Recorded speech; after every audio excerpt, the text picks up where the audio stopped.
ఈరోజు రాష్ట్ర వ్యాప్తంగా జర్నలిస్టుల సమస్యలను పరిష్కరించాలనుకుంటూ తెలంగాణ వర్కింగ్ జర్నలిస్ట్ ఫెడరేషన్ ఇచ్చిన చెలో హైదరాబాద్ పిలుపుని అందుకొని రాష్ట్రంలోనే 33 జిల్లాల నుంచి ఫెడరేషన్ నాయకులు ముఖ్య నాయకులంతా ఇక్కడికి హైదరాబాద్ తరలించారు. గన్ పార్క్ నివాళులు అర్పించాం. గన్ పార్క్లో ఉన్న అమరవీరుల స్తూపానికి ఒక వినతి పత్రం ఇచ్చాం.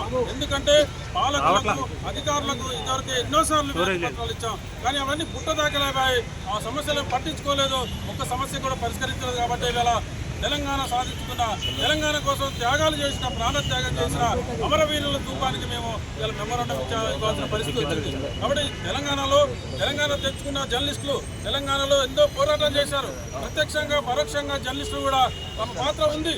కానీ ఇలా జర్నలిస్టులకు ఏం చేశారు? ఇంకా 12 సంవత్సరాలు అయితే తెలంగాణ వచ్చి తెలంగాణ రాష్ట్రంలో ఇదివరకు ఒక ప్రభుత్వం రెండు దశలుగా ప్రభుత్వం వచ్చింది. ఆ ప్రభుత్వం టీఆర్ఎస్ ప్రభుత్వం. ఆ ప్రభుత్వం కూడా అన్యాయం జరిగింది జర్నలిస్టులకు. ఇవాళ కాంగ్రెస్ ప్రభుత్వం వచ్చి కూడా 2.5 సంవత్సరాలు అయింది. ఇంతవరకు కూడా జర్నలిస్టుల సమస్యలు ఏ ఒక్కరు పరిష్కరించలేదు. అన్యాయం జరుగుతుంది.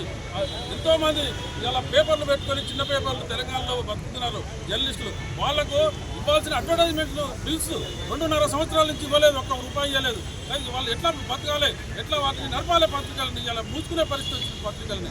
కాబట్టి ప్రభుత్వం ఎటుపోతుంది, ఏం చేస్తుంది? జర్నలిస్టులకు పుట్టి హామీలు ఇచ్చి వారిని ఏదో తృప్తి పెడుతున్నారు తప్ప ఆచరణలో మాత్రం ఏ ఒక్కటి సమస్య పరిష్కరించలేదు. ఇళ్ల స్థలాలు అన్నారు ముఖ్యమంత్రి గారు. ఎన్నోసార్లు ఇళ్ల స్థలాలు ఇస్తున్నా చెప్పిన గత ముఖ్యమంత్రి చెప్పిండు.